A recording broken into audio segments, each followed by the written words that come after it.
हिंदी की बिंदी चैनल में आप सभी का स्वागत है। आप देख रहे हैं हिंदी पाठ्यक्रम की विजुअल क्लास।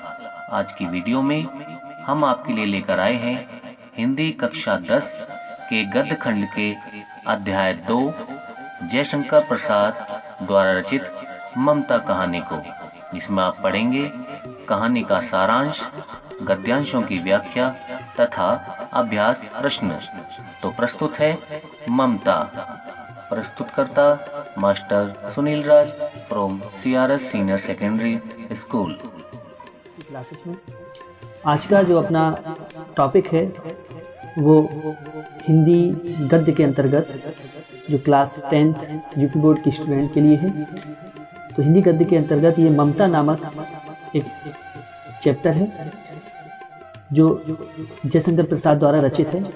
और इसमें जब 1536 ईस्वी में हुमायूं और शेरशाह सूरी के बीच जो युद्ध हुआ था, चौसा का युद्ध, उससे संबंधित एक ऐसी अनटोल्ड स्टोरी है कि जो ममता नामक एक स्त्री पर, उसकी स्टोरी का एक छोटा सा अंश है इसमें। हालांकि स्टोरी क्या है, कैसी है, ये तो चैप्टर में ही पता चलेगा। तो चलिए हम लोग सीधा शुरू करते हैं। ममता कहानी शुरू होती है, रोहितास दुर्ग है। दुर्ग माने छोटा किला भी कह सकते हैं, किला भी कह सकते हैं। वहाँ ममता नामक एक युवती बैठी है उसके प्रकोष्ठ में। तो वहाँ से ये कहानी शुरू होती है और अंत इसका ममता की मृत्यु पर होता है। तो देखते हैं इसको, समझें अच्छे से। आपको इसके अंतर्गत जो पेपर में क्वेश्चन पूछे जाते हैं, आपको गद्यांश के अंतर्गत और रेखांकित अंश की व्याख्या वगैरह और या उसकी व्याख्या करने में आपको आसानी होगी। तो देखिए, मेरी कोशिश रहेगी इसको यथाशक्ति अधिक से अधिक एक्सप्लेन करने की कोशिश करूँगा, इसकी व्याख्या करने की कोशिश करूँगा। तो आप देखें, इसको समझें, बहुत अच्छा चैप्टर है। रोहितास दुर्ग के प्रकोष्ठ में बैठी ममता, बैठी युवती ममता। प्रकोष्ठ माने होता है जो किला होता है, किला का जो मुख्य फाटक होता है उसके पास जो कमरा होता है उसको हम बोलते हैं प्रकोष्ठ। तो वही प्रकोष्ठ में ममता नामक एक युवती बैठी है। युवती माने होता है युवा, स्त्री या लड़की, कुछ भी कह ले। सोन यहाँ सोन नदी को कहा गया है। सोन के तीक्ष्ण गंभीर प्रभाव को देख रही। अब सोन नदी, अब चूंकि दुर्ग के पास जो ममता नामक युवती बैठी है, तो दुर्ग के प्रकोष्ठ में, रोहितास दुर्ग के प्रकोष्ठ में, वो सोन नदी के तीक्ष्ण प्रवाह को देख रही है अपनी आंखों से। अब तीक्ष्ण प्रवाह माने सोन नदी बहुत तीव्रता से बह रही और ममता विधवा थी। अब ममता जो है यहाँ एक विधवा नारी है, स्त्री है। हालांकि युवा है इसलिए इसको युवती कहा गया यहाँ। उसका यौवन सोन के समान ही उमड़ रहा था। अब लेखक का यहाँ कहने का अर्थ है उसका जो यौवन, यानी वो इतनी युवा थी कि अभी उसमें तरुणाई थी, यानी पूर्ण युवा थी, अधिक उम्र उसकी नहीं हुई थी। तो जैसे जिस प्रकार से सोन नदी, अब लेखक यहाँ ये कहना चाह रहा है कि जिस तरीके से सोन नदी अपने गंभीर और तेज प्रवाह में बह रही थी, उसी तरीके से उमाने मारता हुआ उसका यौवन भी था, अर्थात वो पूर्ण युवा थी। और मन में वेदना, मस्तक में आंधी, आंखों में पानी की बरसात लिए वह सुख के कंटक शयन में विकल थी। समझे जरा, मन में वेदना यानी कुछ सोच रही थी। वेदना माने होता है दुख, किसी चीज का दुख लिए हुई थी। मस्तक में आंधी, अब मस्तक में आंधी होने का अर्थ विचारों में लीन। आंखों में पानी अर्थात आंसू भी थे, और बरसात, पानी की बरसात अर्थात आंसू भी टपक रहे थे। वह सुख के कंटक शयन अर्थात कांटों का शयन में विकल थी। विकल माने व्याकुल, यानी उसके जीवन में उसको इतने दुख थे कि उसी दुख की वेदना में वो पड़ी हुई थी, विधवा थी। और मस्तक में आंधी अर्थात तमाम विचार उसके थे, और आंखों में पानी की बरसात हो रही थी अर्थात वो रो रही थी। वह सुख के कंटक शयन में विकल थी माने व्याकुल थी। अब सुख का कंटक शयन, इसको जरा समझें। चूंकि वो एक बड़े घर की लड़की है इसलिए उसके पास सुख की कोई कमी नहीं, लेकिन फिर भी उसके दुख में होने पर वो सुख उसको कंटक यानी कांटों के समान, जैसे कांटों का कोई विस्तार हो, कंटक शयन के समान उसको कटीले या उसको चुभ रहे थे वो सुख। वह रोहितास दुर्ग के मंत्री चूड़ामणि की अकेली दुहिता, दुहिता माने होता है लड़की। अब जो रोहितास के दुर्गपति यानी रोहितास किला के जो मालिक हैं, जो राजा हैं, उनके वो मंत्री चूड़ामणि की लड़की थी। फिर उसके लिए कुछ अभाव होना असंभव था, परंतु वह विधवा थी। हिंदू विधवा संसार में सबसे निराश्रय प्राणी है। अब समझे जरा। लेकिन जो वो थी अब चूंकि मंत्री की लड़की है, दुहिता है, तो उसके लिए कोई भी अभाव तो होगा नहीं सुख सुविधाओं का, समस्त सुख सुविधाओं से युक्त है वो, परंतु विधवा है। और प्राचीन समय में जिस समय की बात हो रही, उस समय हिंदू जो विधवा होती थी वह ऊपर से अगर कोई ब्राह्मण हो तब उसकी स्थिति जरा बड़ी दयनीय होती थी, क्योंकि पुनर्विवाह की प्रथा पहले नहीं थी जैसा कि वर्तमान में है। यदि कोई विधवा हो जाती है तो वो अपना पुनर्विवाह कर लेती है, लेकिन पहले ऐसा नहीं था। तो हिंदू विधवा को सबसे निराश्रय प्राणी माना है। निराश्रय माने जिसका कोई सहारा ना हो, कोई आश्रय ना हो। और तब उसकी विडंबना का कोई अंत नहीं था। विडंबना अर्थात उसके दुख या दुर्भाग्य का कोई अंत नहीं था, अर्थात दुख और दुर्भाग्य दोनों उसके साथ थे। तो मैं सोचता हूँ, मेरी आशा है आपको चैप्टर अच्छे से समझ में भी आ रहा होगा। चूड़ामणि ने चुपचाप उसके प्रकोष्ठ में प्रवेश किया।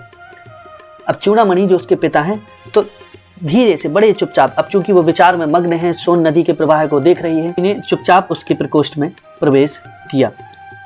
अब चूड़ामणि जो उसके पिता हैं बड़े आराम से उसके कमरे में, प्रकोष्ठ में, उसके कक्ष में प्रवेश करते हैं और सोन के प्रवाह में, उसके नाद में अपना जीवन मिलाने में वह बेसुध थी। समझे जरा, सोन के प्रवाह में, अब चूंकि सोन नदी के प्रवाह को देख रही है, उसका कल नाद माने जब पानी बहता है तो कल कल की ध्वनि उत्पन्न होती है, तो उसको हम कल नाद, नाद माने होता है ध्वनि, उसके कल नाद में अपना जीवन मिलाने में वह बेसुध थी। अर्थात वह नदी के प्रवाह को इतने गौर से देख रही थी कि उस नदी के प्रवाह में और ये सोच रही थी कि जिस प्रकार से नदी निरंतर बह रही है, जीवन भी निरंतर बह रहा है। तो वो अपने विचारों को उस नदी के प्रवाह से मिलाने की कोशिश कर रही थी, या अपने जीवन को उससे समायोजित करने की कोशिश कर रही थी, मिलाने की। आगे देखें, पिता का आना न जान सकी, अर्थात इतना लीन थी वो कि अपने उसके पिता कब उसके पास आए, कमरे में प्रवेश करे, उसको कोई भी इसका पता नहीं चला। चूड़ामणि व्यथित हो उठे, यानी चूड़ामणि परेशान उठे। स्नेह पायलता पुत्री के लिए क्या करें, यह स्थिर ना कर सकते थे। अब स्नेह पायलता यानी प्रेम से स्नेह पूर्वक पाली हुई अपनी पुत्री के लिए वो क्या कर सकते थे, ये इस बात पर वो स्थिर नहीं रह सकते थे, इस बात को यह स्थिर ना कर सकते थे। यानी उनको विचार में ये आ नहीं रहा था कि आखिर वो अपनी पुत्री का दुख दूर करने के लिए क्या करें। तो लौटकर बाहर चले गए। ऐसा प्रायः होता है, पर आज मंत्री के मन में बड़ी दुश्चिंता थी। अब हालांकि अक्सर इसी स्थिति में उनकी लड़की ममता रहा करती थी, ऐसा प्राय अक्सर ऐसा होता था, लेकिन आज चूड़ामणि के मन में बड़ी दुश्चिंता, बुरी चिंता थी। पैर सीधे ना पड़ते थे, अर्थात चला भी ठीक से नहीं जा रहा था। एक पहर बीत जाने पर वे ममता के पास आए। पहर का अर्थ होता है 3 घंटे का समय, 8 पहर होते हैं टोटल 24 घंटे में। तो एक पहर जब बीत गया तो फिर वे ममता के पास आए, फिर दोबारा आए। उस समय उनके पीछे 10 सेवक चांदी के बड़े बड़े थालों में कुछ लिए हुए खड़े थे। कितने ही मनुष्यों के पद शब्द सुन ममता ने घूम कर देखा। अब इतने मनुष्य इकट्ठे जब चांदी के थाल बड़े बड़े लेकर आए जो सेवक थे, जब इनके पद शब्द यानी पैरों के चलने की आवाज जब ममता ने सुनी तो उसने घूम कर देखा। मंत्री ने सब थालों को रखने का संकेत किया। तो मंत्री ने जितने वो सेवक थाल लिए थे उन सबको रखने के लिए कहा कि रख दो। अनुचर थाल रखकर चले गए। अनुचर माने होता सेवक। वे थाल रखकर चले गए। ममता ने पूछा, यह क्या है पिताजी? तेरे लिए बेटी उपहार है, कहकर चूड़ामणि ने उसका आवरण माने जो कपड़ा वगैरह ढका था उन थालों में, वो उलट दिया यानी हटा दिया। ममता ने पूछा, यह पिताजी क्या है? क्या है यह क्या है पिताजी? तो उसने कहा कि तुम्हारे लिए उपहार है। स्वर्ण का पीलापन उस सुनहली संध्या में विकीर्ण होने लगा। विकीर्ण माने फैल गया। स्वर्ण का पीलापन, अब उन थालों में सोना ही सोना था। तो जैसे ही वो आवरण हटाया, वो पर्दा हटाया, उसमें से कपड़ा हटाया उन थालों में से, तो स्वर्ण की चमक, उस संध्या का समय था तो उस समय पूरी फैल गई सब जगह वो चमक। ममता चौंक उठी, इतना स्वर्ण यह कहां से आया? चुप रहो ममता, यह तुम्हारे लिए है। तो वो कहती है, इतना स्वर्ण यानी इतना सोना यह कहां से आया? तो पिताजी उसके कहते हैं, चुप रहो ममता, यह तुम्हारे लिए है। तो क्या आपने मिलेच्छ का उत्कोच स्वीकार कर लिया? पिताजी यह अनर्थ है, अर्थ नहीं। जब वो कहती है कि इतना सोना कहां से आया, तो पिताजी कहते हैं, शांत रहो, यह सब तुम्हारे लिए है। तो वो कहती है, तो क्या आपने मिलेच्छ बोलते हैं विधर्मी को, जो हिंदू धर्म से अलग होता है उसको मिलेच्छ बोलते हैं। तो मिलेच्छ का उत्कोच माने रिश्वत, क्या मिलेच्छ की रिश्वत आपने स्वीकार कर ली? पिताजी यह अनर्थ है, यह अर्थ नहीं, अर्थ माने होता है धन। ये धन नहीं है, ये तो अनर्थ है, ये अर्थ नहीं है, अनर्थ है, लौटा दीजिए। पिताजी से ममता अपने पिता से वाद विवाद करती है। इस पतनोन्मुख प्राचीन सामंत वंश का अंत समीप है बेटी, किसी भी दिन शेरशाह रोहिताश पर अधिकार कर सकता है।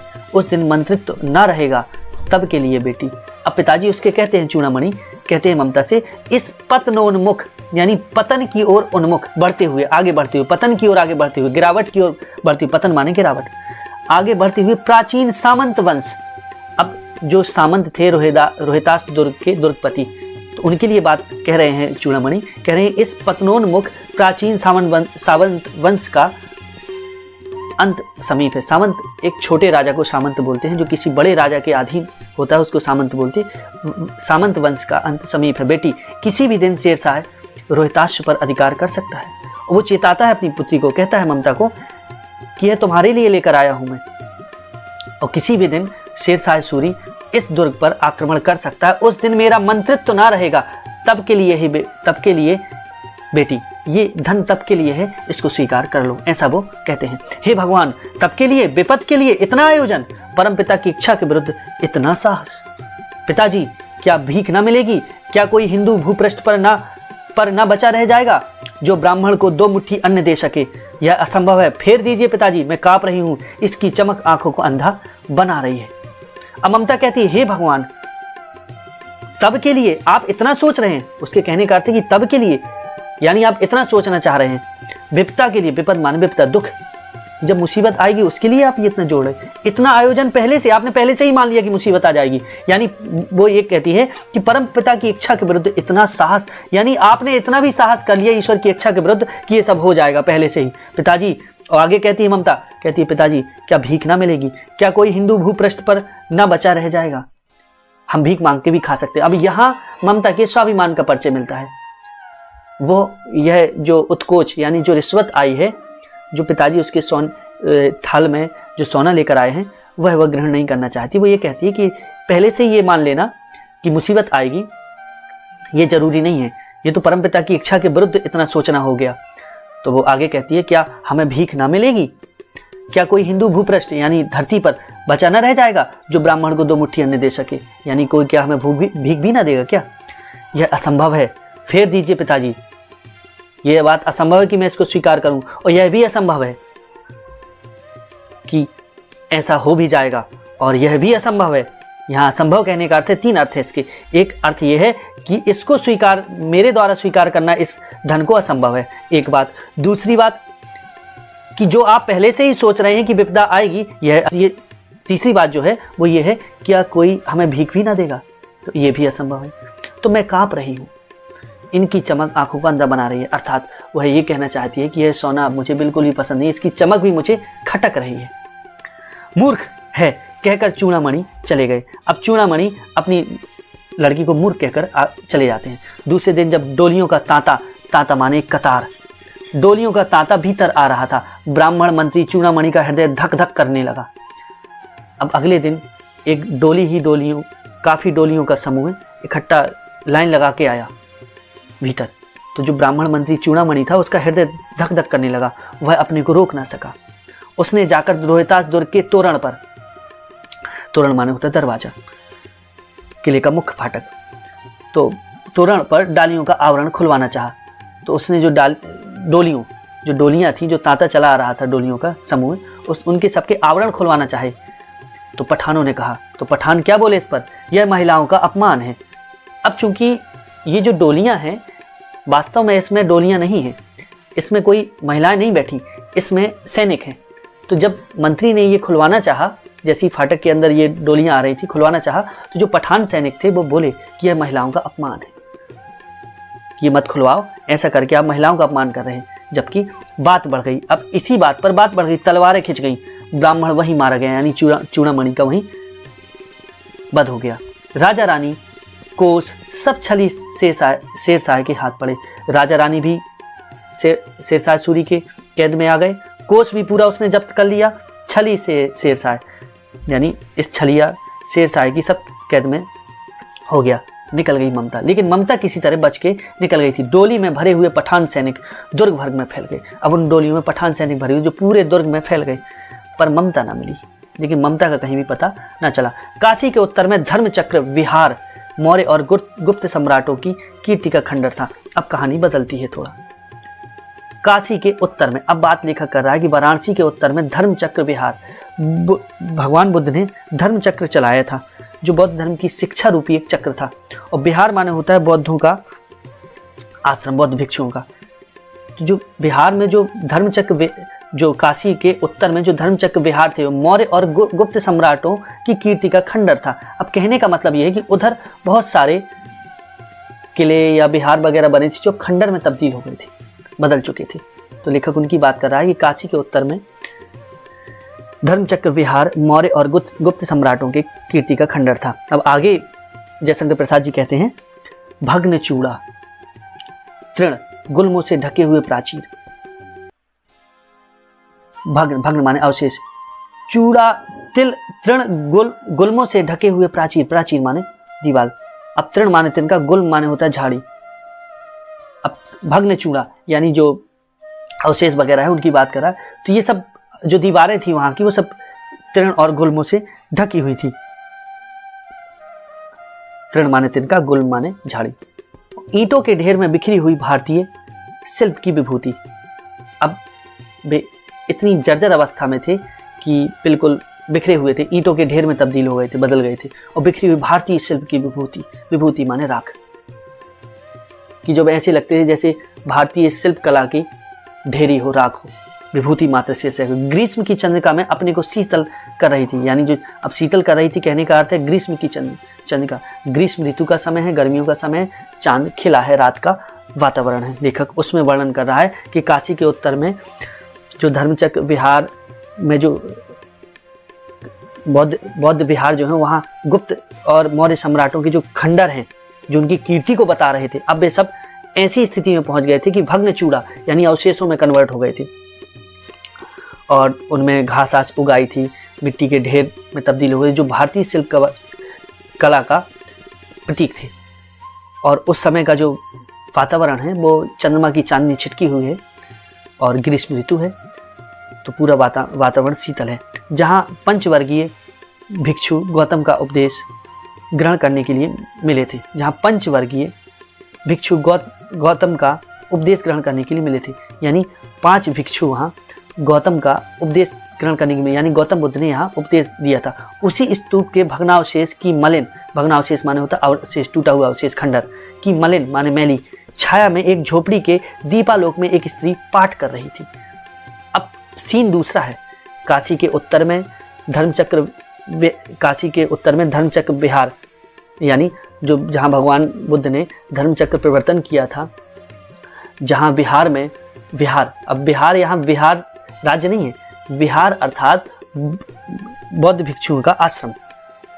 वहाँ की रूपरेखा लेखक बता रहा है कि ये माहौल है, ये इन खंडरों के बीच वहीं कहीं एक स्त्री है। उसी स्तूप बौद्ध स्तूप जो बौद्ध काल में बने हुए थे, उन्हीं स्तूप के भग्नावशेष यानी खंडर के आसपास मलिन की छाया में, मलिन यानी मैली छाया में, यानी किसी खंडर के बगल में कह सकते हैं, एक झोपड़ी के दीपालोक में एक स्त्री पाठ कर रही थी। एक झोपड़ी से दीपक का प्रकाश निकल रहा था, जहां एक स्त्री पाठ कर रही हो। क्या कह रही वो? अनन्यास चिंतयन्तो माम ए जना पर्युपासते। अनन्यास चिंतयन्तो, यहाँ ये गीता का एक श्लोक है कि जिसमें श्री कृष्ण कहते हैं अनन्यास चिंतयन्तो माम ए जना पर्युपासते, वे भक्त जो मुझे अनन्य भाव से मेरी उपासना करते हैं। पर्युपासते ए जना, वे लोग जो मेरी, माम माने मेरी, पर्युपासते उपासना, अनन्यास चिंतयन्तो अनन्य चिंतन करके यानी अनन्य भाव से। पाठ रुक गया। एक भीषण और हताश आकृति दीप के मंद प्रकाश में सामने खड़ी थी। अब एक भीषण और हताश आकृति यानी कोई व्यक्ति जो बड़ा भीषण और बड़ा हताश दिख रहा था, दीप के मंद प्रकाश में सामने खड़ी थी वो आकृति, यानी कोई खड़ा था। स्त्री उठी, उसने कपाट बंद करना चाहा। कपाट माने उसने किवाड़ बंद करना चाहे, परंतु उस व्यक्ति ने कहा, माता मुझे आश्रय चाहिए। अब जो व्यक्ति वो खड़ा था वो बोला, माता मुझे आश्रय चाहिए, मुझे रुकना है आपके यहाँ। तुम कौन हो? स्त्री ने पूछा। मैं मुगल हूं। और वो बोली कि मैं मुगल हूं।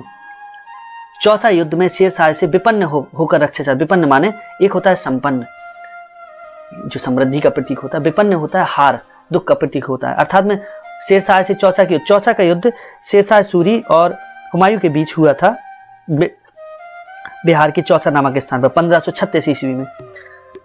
तो मैं चौसा युद्ध में शेरशाह से विपन्न होकर रक्षा चाहता हूं, मुझे आपके यहाँ शरण चाहिए। इस रात अब आगे चलने में असमर्थ हूं। कहता है कि माता मैं अब आगे चलने में असमर्थ हूं और नहीं चल सकता। क्या शेरशाह से? स्त्री ने अपने होंठ काट लिए। हाँ माता। और जैसे ही उसने सुना क्या शेरशाह से, क्योंकि शेरशाह सूरी ने ही उसके पिता को मारा था और रोहतास दुर्ग पर आक्रमण करके रोहतास दुर्ग के राजा को भी मार दिया था। तो जब वो इतना सुनती है कि शेरशाह का नाम, तो बड़े आश्चर्य में कहती क्या शेरशाह से? उसने अपनी ओंठ काट ली, यानी आश्चर्य में उसने इतना कहा, हाँ माता शेरशाह से ही। परंतु तुम भी वैसे ही क्रूर हो, वही भीषण रक्त की प्यास, वही निष्ठुर प्रतिबिंब तुम्हारे मुख पर भी है। सैनिक, मेरी कुटी में स्थान नहीं, जाओ कहीं दूसरा आश्रय खोज लो। अब वो स्त्री क्या कहती है? ये जो स्त्री है वो और कोई नहीं है, ममता ही है। अब चूंकि अपनी उम्र के ढलाव में पहुंच गई है, तब की कहानी है जब शेरशाह सूरी और हुमायूं के बीच चौसा का युद्ध हुआ था 1536 में। तब हुमायूं की जो हार हुई थी, तो हुमायूं भागता हुआ इसी के यहाँ शरण लेता, तब की बात हो रही है। तो वो आगे क्या कहती है, जब वो शेरशाह से हुमायूं से कहती है क्या शेरशाह से? इतना जब कहती है कि क्या तुम शेरशाह से हार गए हो, तो वो कहता है हाँ माँ, हाँ माता। तो परंतु तुम भी वैसे ही क्रूर हो। तो वो कहती है तुम भी तो वैसे ही शेरशाह सूरी जैसे क्रूर यानी निर्दयी दिखाई देते हो। वही भीषण रक्त की प्यास, जितनी प्यास शेरशाह सूरी में थी, भीषण माने भयानक रक्त की प्यास, वही निष्ठुर प्रतिबिंब तुम्हारे मुख पर भी है। वही निष्ठुर प्रतिबिंब यानी वही निष्ठुर भाव, जिसके पास दया ना हो उसको निष्ठुर बोलते हैं, वही तुम्हारे चेहरे पर भी वही झलक रहा है। सैनिक, मेरी कुटी में स्थान नहीं, जाओ कहीं दूसरा आश्रय खोज लो। इतना वो कह देती है स्त्री। गला सूख रहा है, साथी छूट गए हैं, अश्व गिर पड़ा है, इतना थका हुआ हूं। इतना कहते कहते हुए व्यक्ति धम्म से बैठ गया और उसके सामने ब्रह्मांड घूमने लगा।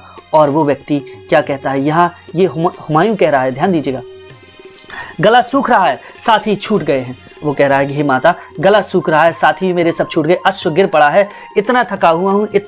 इतना जब वो कहता है तो कहते कहते धम्म से अचानक गिर जाता है, बैठ जाता है और उसके सामने ब्रह्मांड घूमने लगा, अर्थात उसको चक्कर आने लगे, यानी वो गिर गया। स्त्री ने सोचा यह विपत्ति कहाँ से आई, उसको चक्कर आने लगे। ब्रह्मांड घूमने लगा का अर्थ है उसको चक्कर आने लगे। स्त्री ने सोचा कि यह विपत्ति कहाँ से आ गई। अब वो सोचती है कि विपत्ति कहाँ से आ गई। उसने जल दिया, मुगल के प्राण की रक्षा हुई। उसने जल दिया, इस तरीके से उसके मुगल के प्राण की रक्षा हो गई, हुमायूं बचा। वह सोचने लगी जब सभ्य धर्मी दया के पात्र नहीं, मेरे पिता का वध करने वाले आतत आई। घृणा से उसका मन विरक्त हो गया। अब समझे, और वो क्या सोचती है कि जितने भी बेधर्मी हैं, वे दया के पात्र नहीं, उन पर दया नहीं करनी चाहिए। इन्हीं बेधर्मियों ने तो मेरे पिता का वध किया था, यही आतताई है, यानी दुष्ट है। और ऐसा सोचकर उसका मन घृणा से उसका मन विरक्त हो गया, माने हट गया। स्वस्थ होकर मुगल ने कहा, अब जब उसको पानी मिला तो वो बोला, थोड़ा उसको सांस मिली, स्वस्थ हुआ थोड़ा, और क्या कहता है वो, माता तो फिर मैं चला जाऊं? स्त्री विचार कर रही थी। तो बोलता है माता फिर मैं चला जाऊं, आप आश्रय नहीं देंगी मुझे? तो स्त्री विचार कर रही थी, मैं ब्राह्मणी हूं। क्या सोच रही, मैं ब्राह्मणी हूं, मुझे तो अपने अतिथि धर्म। अब हमारे आर्य संस्कृति में, हमारे हिंदू धर्म में एक अतिथि जो होता है, यानी जो हमारे घर पर कोई मेहमान आता है, उसको हम ईश्वर का प्रतीक मानते हैं।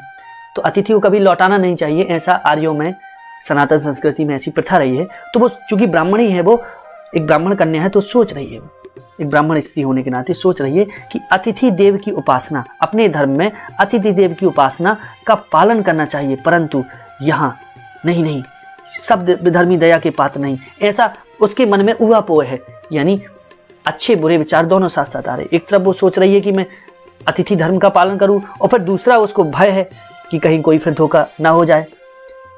तो वो कहती है नहीं, सब धर्मी दया के पात्र नहीं, परंतु यह दया तो नहीं, कर्तव्य करना है। फिर वो सोचती है लेकिन ये दया दिखाना थोड़ी ना है, ये तो कर्तव्य है कि मैं अतिथि की सेवा करूं, उसको आश्रय दूं।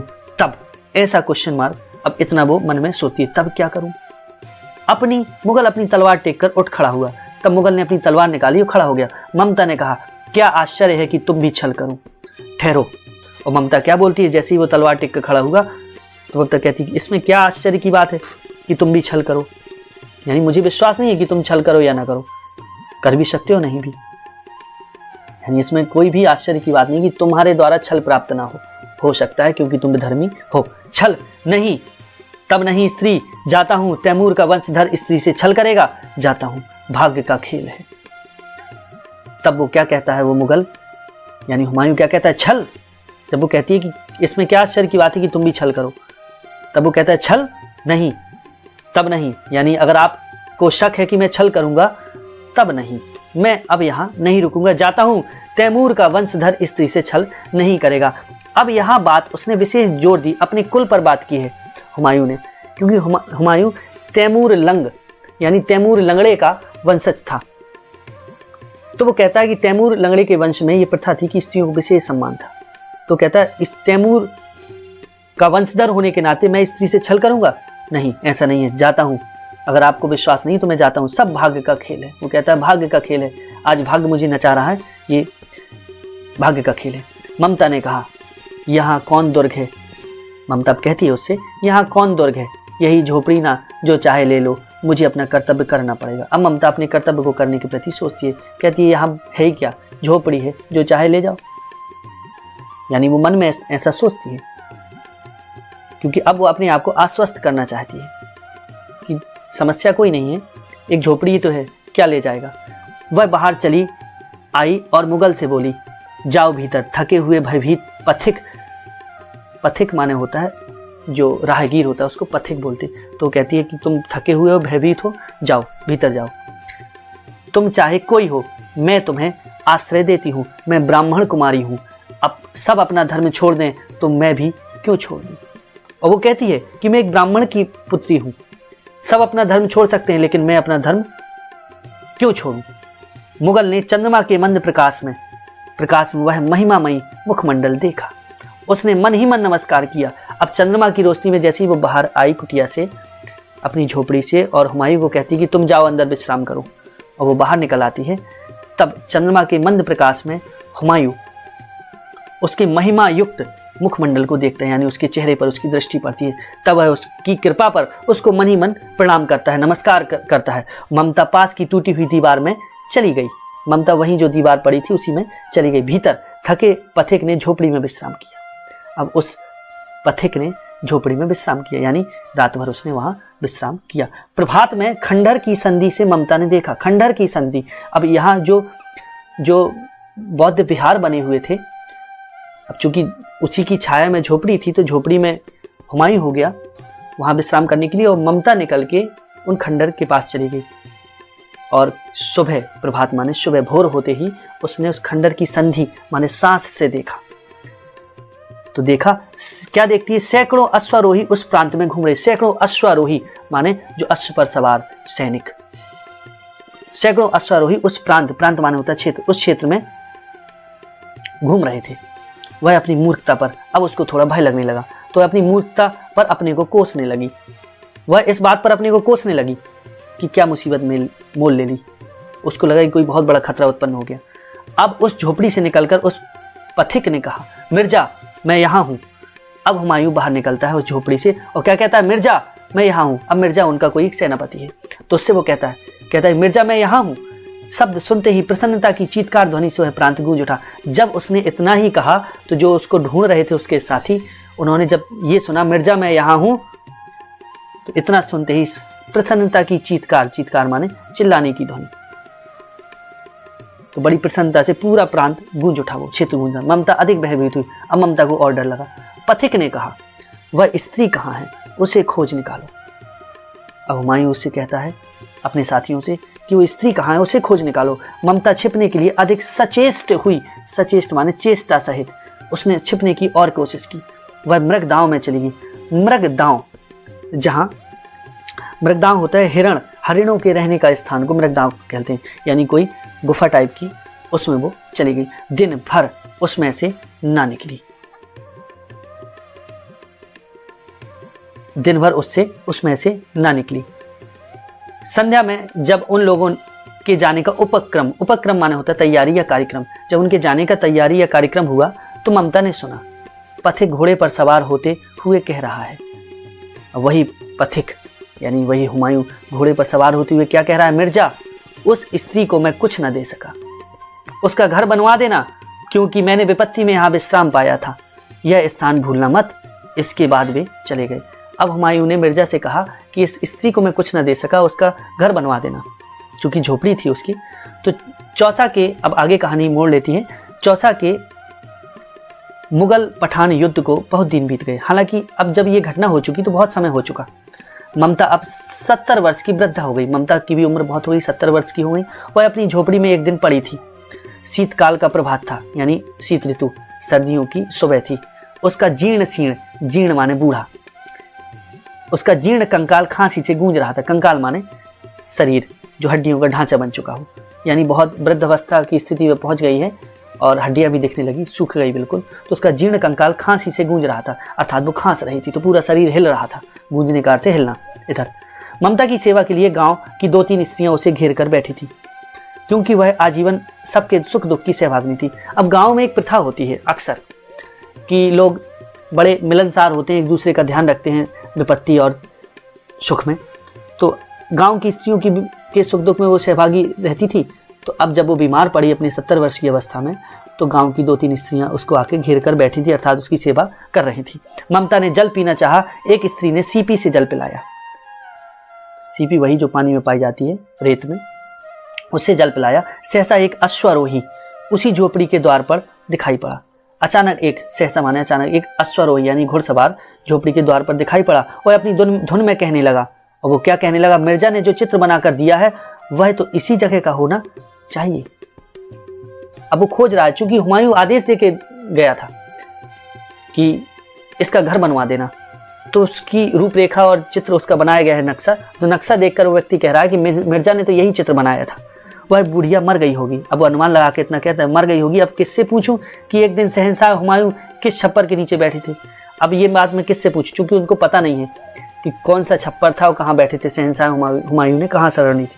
तो वो अपने आप से, अपने साथियों से पूछता है कि अब किससे पूछूं, यानी साथी नहीं है, वो अकेला ही है। तो वो अपने आप से पूछता है कि किससे पूछूं कि एक दिन शहंशाह हुमायूं किस छप्पर के नीचे बैठे थे।